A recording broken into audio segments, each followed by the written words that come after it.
Olá, meus irmãos, meus amigos. Espero estar conseguindo tirar algumas dúvidas nesse assunto vida eterna. Um assunto até polêmico para muitos, porque os ensinamentos são contrários à Bíblia. O geral, o arraial evangélico, crê que o crente pode perder a salvação. E é impossível um salvo perder a salvação, é o que a Bíblia afirma. Hoje eu vou tratar de algo, cada mensagem vai ficando mais profundo. É tão sério o assunto que não pode perder a salvação, que Deus fez isso, essa promessa, com um juramento. Diretamente Deus assim, porque nós temos uma passagem em Gênesis que eu vou mostrar, é a única vez na Bíblia. E sobre a segurança eterna, é a única, não temos outra. E Deus deu essa afirmativa com um juramento, que é impossível um salvo perder a sua salvação.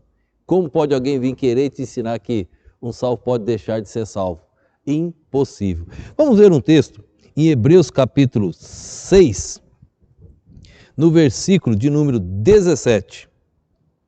Diz assim, ó: por isto, querendo Deus mostrar mais abundantemente a imutabilidade do seu conselho aos herdeiros da promessa, se interpôs com juramento.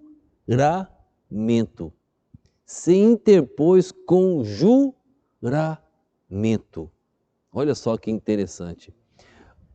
O que é um juramento? Qual criança, qual adolescente que nunca viu essa expressão na escola, em outro lugar? Eu juro por Deus, juro pelo meu pai, juro pela minha mãe, juro pelo meu avô. Por que existem essas expressões? Você está fazendo um juramento por alguém maior que você.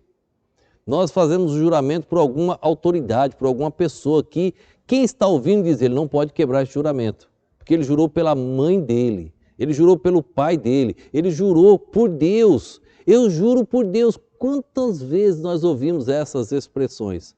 Deus é uma autoridade máxima, como se Deus estivesse vendo. E ele diz, como é que alguém pode agora negar esse juramento que fez? Então torna-se algo assim, uma afirmação que a pessoa vai crer, não, ele não pode quebrar este juramento. O texto diz algo, que Deus não tinha ninguém maior do que ele. Deus é Deus, ele não tem ninguém maior, então ele jurou por ele mesmo. Ele vai fazer o juramento por ele mesmo. Vamos ver onde começa essa história do capítulo 6? Começa no capítulo 6, no versículo de número 13, que diz assim, ó, 6:13. Porque quando Deus fez a promessa a Abraão, como não tinha outro maior por quem jurasse, jurou por si mesmo. Não tinha outro maior, jurou por si mesmo, dizendo, certamente abençoando te abençoarei e multiplicando, multiplicarei. E assim, esperando com paciência, alcançou a promessa. Agora nós vamos ver a expressão aqui, Deus jurando sobre a salvação eterna. Ele usa a passagem de Abraão. Ele usa a passagem de Gênesis mostrando a questão de Abraão. Vamos ver lá Gênesis 22? Lá também houve um juramento. E ele repete aqui agora usando essa expressão. Gênesis 22, quem não conhece a questão de Isaac, Abraão com Isaac, tratamos vários sobre esse assunto, sobre a profecia do Monte Moriá. Deus proverá, porque ele fala no futuro. O hebraico vem no futuro. Se você pegar as minhas meditações, também algumas mensagens, você vai ver aí que eu escrevi sobre isso. As meditações estão no site da igreja, ibbsalem.org.com, você vai ver lá a questão das meditações. Eu trato muitos detalhes sobre isso aqui. Eu mostro o que era o cordeiro, o que era o carneiro e por que ele fala Deus proverá. Teve que surgir um carneiro para salvar Isaac. Tinha que ter um substituto para salvar Isaac. Então, não era simplesmente estar salvo, não, tinha que ter o sacrifício. Agora, aquele cordeiro não podia salvar a humanidade. Mesmo aquele cordeiro não podia salvar Abraão e Isaac. Era algo temporário. Mas o Filho de Deus, por isso que ele diz no Monte Moriá, Deus proverá no futuro. Naquele mesmo monte, Jesus foi crucificado.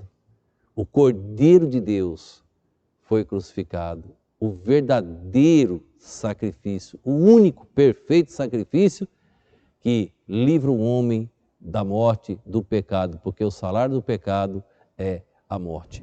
E aqui, irmãos, nessa questão do cordeiro, é bem interessante as palavras do anjo. Ele levantou o cutelo para matar e etc. Mas aqui no versículo de novo, vamos ler a partir do verso de número 15. Gênesis 22, verso 15. Então o anjo do Senhor bradou a Abraão pela segunda vez desde os céus e disse: Por mim mesmo jurei, diz o Senhor, porquanto fizeste essa ação e não me negaste o teu filho, o teu único filho. Por mim mesmo jurei, diz o Senhor. Por mim mesmo jurei, diz o Senhor. Por que que o autor de aos Hebreus está usando Abraão? O anjo aqui, ó, que é Deus, o Senhor, por mim mesmo jurei. Não tinha ninguém maior do que Deus. Ele jurou por si mesmo. Volte agora para Hebreus. Vamos ler a partir do verso 16 agora. Ele falou sobre Abraão, a partir do verso 16. Porque os homens certamente juram por alguém superior a eles. E o juramento para confirmação é, para eles, o fim de toda a contenda. Olha, eu juro pela minha mãe. Acabou a contenda, acabou. Eu juro por Deus, acabou, porque não vai quebrar um juramento desse. É o que o texto está dizendo, ó. Vou ler novamente. Porque os homens certamente juram por alguém superior a eles. E o juramento para confirmação é, para eles, o fim de toda a contenda. Verso 17.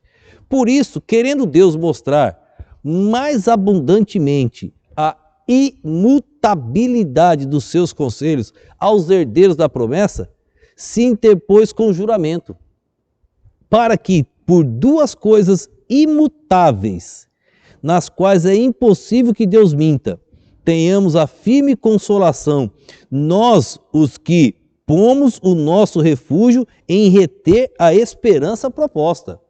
Nós, os salvos, que garantimos, temos essa certeza, essa garantia, a qual temos como âncora da alma, segura e firme, e que penetra até o interior do véu. Verso 20.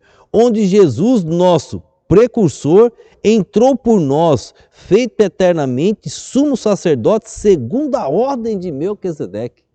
O nosso precursor entrou por nós.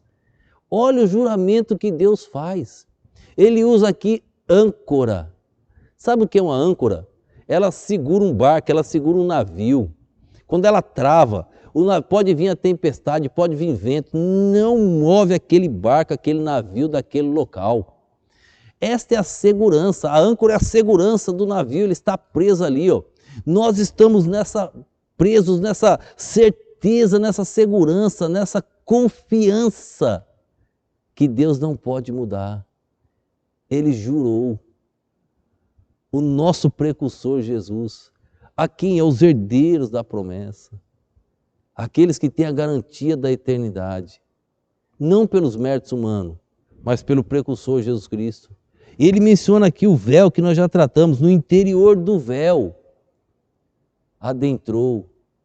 Ele é o Santo dos Santos, o perfeito, o Salvador, o Redentor, o Príncipe da Paz, o escolhido. Ele é o cumprimento das promessas de Deus. Que mais você precisa? O assunto é tão sério. Deus, sabendo que Satanás iria atacar esta doutrina, Deus se interpôs com juramento, mostrando que jamais um salvo pode perder a sua salvação. Pense nisto, se entregue a Cristo, tenha também o seu nome escrito no livro da vida e que eu possa te chamar de irmão em Cristo Jesus. Que Deus nos abençoe. Vamos orar. Obrigado, Pai, por mais este momento, mais esta passagem bíblica, mais esse ensinamento. Esclarece, ó Deus, os ouvintes, aqueles que estão assistindo, aqueles que estão lendo as meditações. Fala aos nossos corações, Deus, precisamos muito do Senhor. Abençoa cada um que tem ajudado a compartilhar este material. Fica conosco, Pai, eu te peço, no nome e no poder do nosso Senhor e Salvador Jesus Cristo. Amém.